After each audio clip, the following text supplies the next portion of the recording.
Hey everyone, and welcome back to my channel. I hope you're doing so well today. So today's video is video 2 in my food prep series, and I'm going to be making 2 different recipes for you today, which I'm really excited about. So the first one is going to be a broccoli and chicken pesto pasta, which is delicious, and then the second one is going to be a really healthy fajita mix, which you can have with whatever you like. I'm going to recommend having it with pitta bread, so 1 pitta bread or half a pitta bread for your lunch with this beautiful mix, and oh my god, it's so nice. So I really hope that you enjoy watching. As always, they're really quick and easy recipes. The actual prep time is around 10 minutes for each recipe, so it's really quick, and they're really affordable too. So they're perfect for beginners, perfect for people that haven't got a lot of time on their hands, and all round is perfect for anyone that's looking to lose a little bit of weight or to get prepping with their meals and just be a little bit more organised. So let's get into the video. So as always, we're going to start by preheating the oven, and I've put mine on 200 and mine's a fan oven, so I'm just going to leave that to heat up whilst we do our prepping. So to start with, for the fajita chicken mix, we're going to start by chopping up our veg. So this is going to make 4 portions, and for this we have 3 mixed peppers, and then I have 2 white onions, 1 red onion, and then some cherry tomatoes as well. And then you're also going to need some chopped tomatoes and then some seasoning. So I'm actually going to make my own, so I've got barbecue seasoning and then cajun, so we're just going to mix these 2 together to make a really nice smoky flavour for the chicken meat. So I'm going to start by chopping up the peppers, and there's no particular way to do this really. I'm just going to chop them how I normally would, which I'm not the best at chopping things up, but you know, the end result's alright. I'm just a bit sloppy in the process. So I'm just going to chop them up like this and then chuck them into here once they're done, so they're out of the way.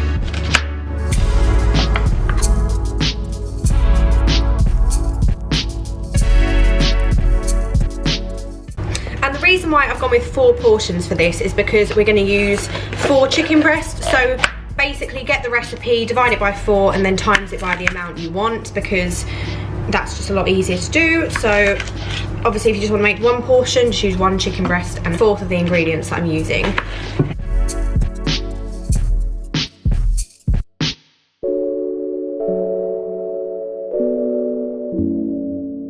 Now I'm going to chop the cherry tomatoes, and we're just going to chop these into halves. And I just like to use these because it adds just a little bit more veg, well, fruit actually, to the mix, and just makes it really tomatoey and nice. So I'm probably going to use the entire punnet of these actually, because I want it to be quite tomatoey, as I'm not going to be adding salsa or anything like that to it. So we're going to be making the sauce out of kind of more natural, healthy ingredients today, and nothing processed.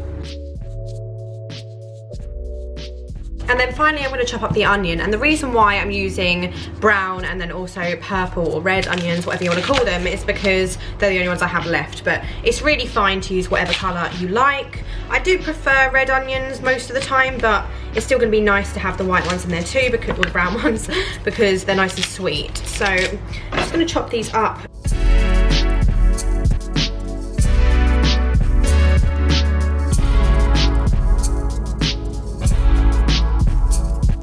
I get really scared when I get to the last bit here, so instead of trying to cut and then end up chopping my fingers, I just put it on the side and cut it down like this instead, which makes life so much easier. And then with the bits that are a little bit larger like this, I just chop them in half and half again. So we don't want them to be too fine, but equally we want them to be big enough. I'm just going to use 1 of the brown onions. I'm not going to use both because I don't want it to be too overpowering. And one of my subscribers actually told me that if you keep this end on the onion whilst you chop it, apparently it doesn't make your eyes water as much. So I feel like it does work. I mean, I did try it the other day and my eyes weren't stinging or anything, but I don't know if it's because I wanted to believe it worked or if that's actually a thing. Because obviously once it's chopped off here, this hasn't got the end on it anymore, so surely this bit can sting your eye, but who knows.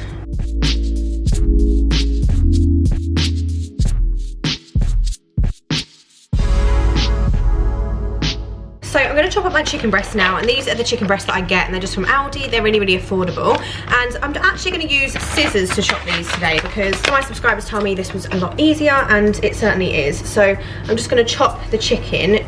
I'm going to put it on here just so you can see. I know that wood boards soak up some of the meat, but don't worry, I'll be giving it a nice clean afterwards before I get any comments about it. And we're going to use 4 chicken breasts for this.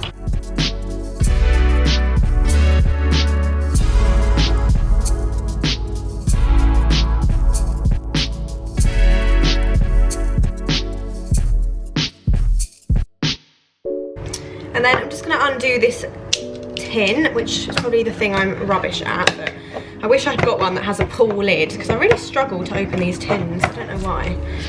But I'm useless with things like that. There we go. Then I'm just going to pour this straight into the dish. So next I'm going to season this. So I'm going to go in with my barbecue seasoning first off, and I don't really measure this out. I just sprinkle it until I've got enough. Obviously it's down to personal preference. So I'm just going to sprinkle quite a generous amount of this, because I do like it to be quite flavoured, and this seasoning is delicious too. So that's how much of this one I've put on there for your reference. I'm next going to go in with a Cajun chicken one, which I got this one from Aldi. It was about 70p.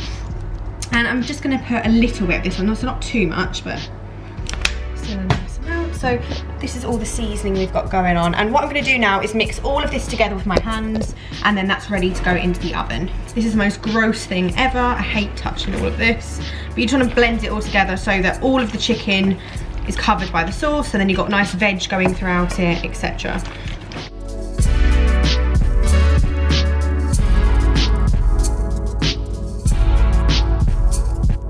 So for the pesto chicken dish, I've actually got 6 chicken breasts here because I'm making a really big quantity, as I'm also going to be having this for dinner tonight. So again, I'll link all of the ingredients in the box below, and I'll let you know what it is for one portion, then you can do your own maths as to how much you need.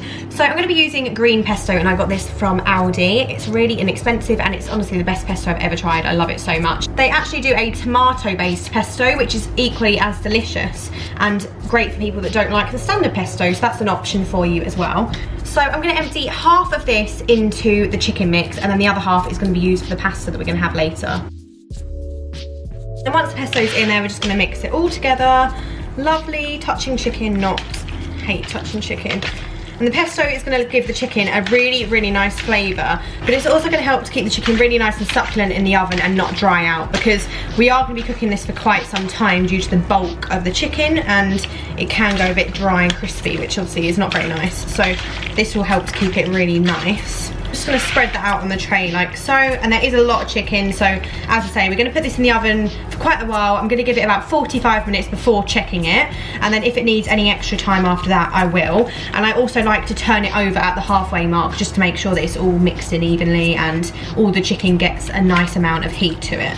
So here's the pesto chicken, and then here is the fajita chicken. I'm going to pop that in the oven now. At the 20-minute mark, I'm going to turn them both over, give them a bit of a stir just to make sure it's all mixed in and they're all getting nice heat distributed evenly. And then at 45 minutes, I'm going to check again. This one will probably be done at 45. This one may need an extra 5-10 minutes. So I'll keep you updated on the process. So we're 20 minutes in, and I'm now going to just give them a little bit of a stir. As you can see, they do start to go a little bit burnt, so you don't want to leave it for another 25 minutes and, you know, let it cremate at the top. So I'm just going to use a wooden spoon and just mix that lightly.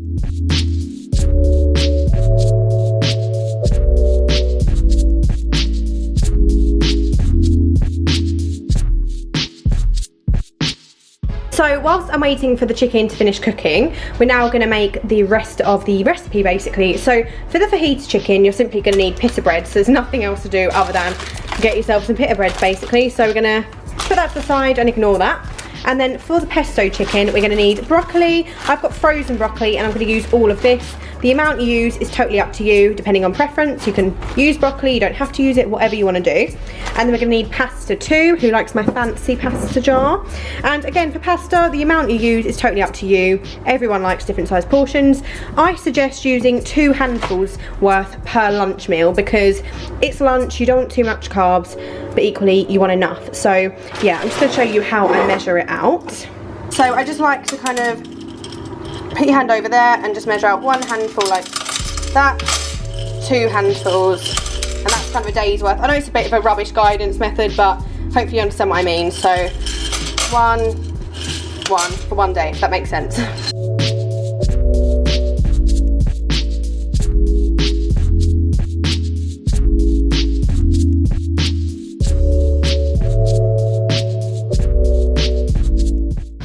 So the pasta and the broccoli is now done, so I'm going to drain both of these off and then mix them all together. And I've actually also done some bacon as well, not for lunches, but I'm going to have this for tonight's dinner and then add in some bacon, just so you know, because it's really nice bacon as well. So before putting the broccoli into the pasta, I just break it up a little bit like this, because I don't like it to be really chunky in the pasta, so just use your spoon basically. It's not done very elegantly, everyone, but you know, it will do the job. So I do that, then I whack it in there. and then I just literally mix it all together. Right, so now I'm going to spread this between the tubs and then also mix in the pesto pasta. So I'm going to put a line of this like on half the tub, and then the other half will be the chicken. I'm not going to mix them together, so that's what we're going to do now.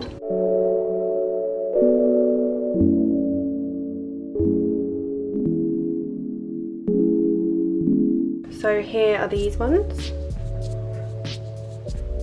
And then here's the fajita chicken mix, and I'm just going to ladle this into the tubs as well. As you can see, this one is really, really juicy. And then here is the fajita mix. So as I said earlier, that's obviously already done. And then this one, I'm going to have 1 pita bread with each portion.